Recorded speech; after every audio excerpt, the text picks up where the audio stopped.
5 stages, 1 canvas, 1 war for the brush of your attention. From the child absorbed in creation, to the teen scattered by noise, to the young adult who confuses productivity with presence, to the mature adult who fights for focused moments, to the elder whose attention becomes love made visible. This is the journey of focus across a lifetime.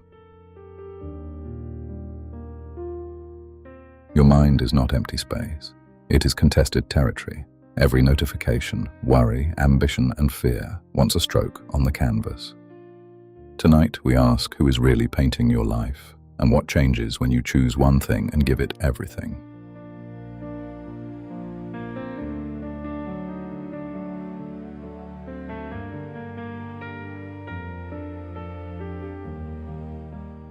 Watch a 4-year-old with their first set of watercolors. Their tiny fingers grip the brush like it's made of magic. And in that moment, nothing else exists. Not the noise from the kitchen, not the television blaring, not even their rumbling stomach. They dip red into blue and gasp as purple blooms across the page. This is focus in its purest form, unfiltered, unafraid, completely absorbed in the act of creation. The child doesn't overthink the brushstroke. They don't second-guess the color choice. They simply paint. Each splash of pigment is deliberate in its innocence, purposeful in its play. Alexander Graham Bell knew this truth when he said, "Concentrate all your thoughts upon the work in hand. The sun's rays do not burn until brought to a focus." That child's attention is sunlight through a magnifying glass, concentrated, intense, powerful enough to ignite. But then something happens. The world begins to whisper that finger painting is messy, that art is impractical, that focus should be reserved for important things. The brush grows heavy in their hand.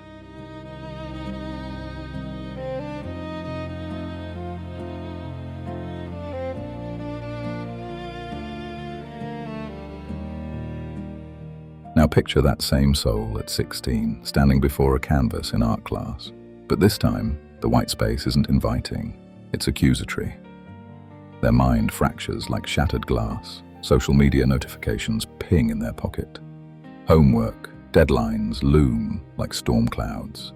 The pressure to be perfect, to be liked, to be everything to everyone splashes chaotic colors across their mental canvas. They try to paint, but their attention scatters like spilled paint water. One moment they're mixing colors for a landscape. The next they're distracted by whispers behind them, then worried about the history test next period. The brush strokes become erratic, unfocused. The painting turns muddy because they're trying to capture everything at once instead of mastering one technique, one color, one moment. This is the age of artistic chaos, when the mind becomes a palette where every color bleeds into every other color until there's nothing left but brown confusion. Ralph Waldo Emerson understood this struggle. Concentration is the secret of strength in politics, in war, in trade, in short, in all management of human affairs. But the teenager doesn't know this yet. They're still learning that a masterpiece requires the courage to choose. This shade over that one. This subject over all others.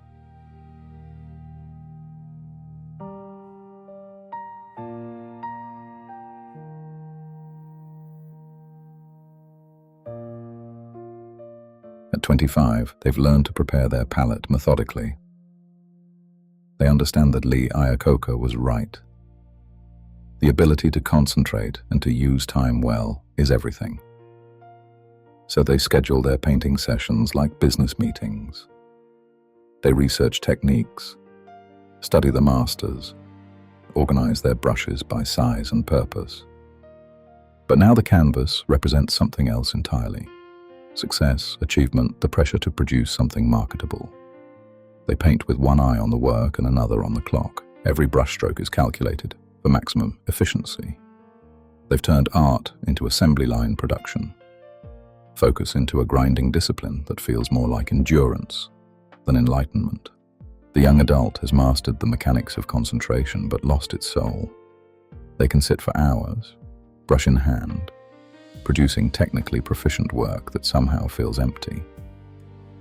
They've confused busy work with meaningful work, mistaking the motion of the brush for the emotion behind it. William James warned of this trap.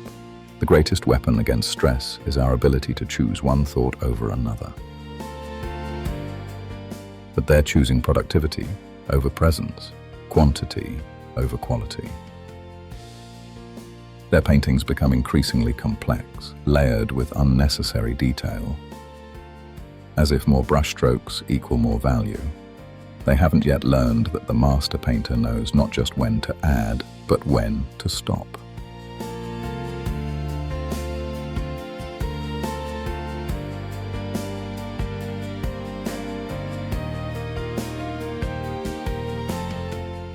By 40, the canvas has become a battleground between obligation and inspiration. They steal moments to paint between mortgage payments and parent-teacher conferences. Their brush moves efficiently now, each stroke economical, precise. They've learned to focus not because the world is quiet, but because they've learned to paint despite the noise. This is when Buddha's wisdom becomes lived experience. The mind is everything. What you think, you become. They understand that focus isn't about perfect conditions. It's about perfect choices. When they stand before the canvas, now, they consciously choose to be present. The dishes can wait. The emails will survive. For these precious minutes, there is only pigment and possibility. Their paintings during this period carry a different weight. Deeper colors, more confident strokes, subjects that matter. They paint their child's sleeping face, the hands of aging parents, the light falling through kitchen windows during ordinary Tuesday afternoons. They've discovered that true focus isn't about painting grand landscapes. It's about seeing the profound in the particular. But even now, Socrates' warning echoes, beware the barrenness of a busy life. They must fight daily against the temptation to rush through their art the way they rush through everything else.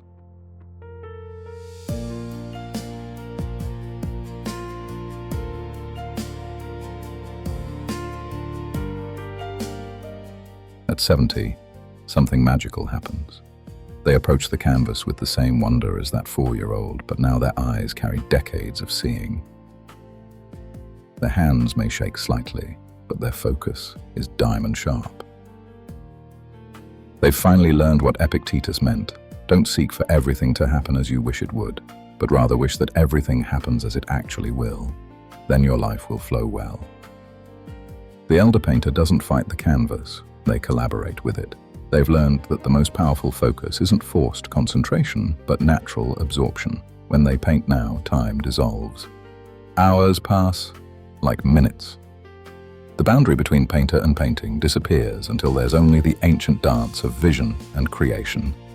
They understand now what took a lifetime to learn, that focus isn't about eliminating distractions. It's about becoming so deeply engaged with what matters that distractions become irrelevant. Benjamin Franklin's words ring true. Energy and persistence conquer all things. But they've discovered that true persistence isn't struggle.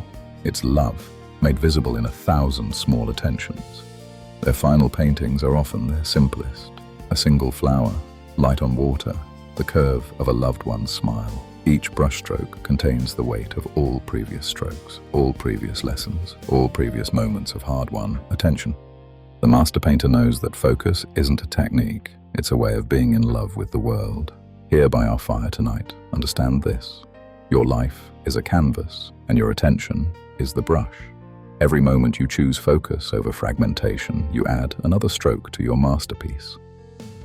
Immanuel Kant challenged us to sapere aude, dare to think. But I challenge you to dare to focus. Dare to paint one perfect stroke instead of 100 scattered marks. Lao Tzu reminds us, watch your thoughts, they become words. Watch your words, they become actions. But first, watch your attention, for where your focus goes, your life follows. Tomorrow, find your canvas. It might be a conversation, a project, a moment of prayer, or an actual painting. Approach it like that 4-year-old with the magical brush. Choose one thing. Give it everything. Paint like your soul depends on it, because it does.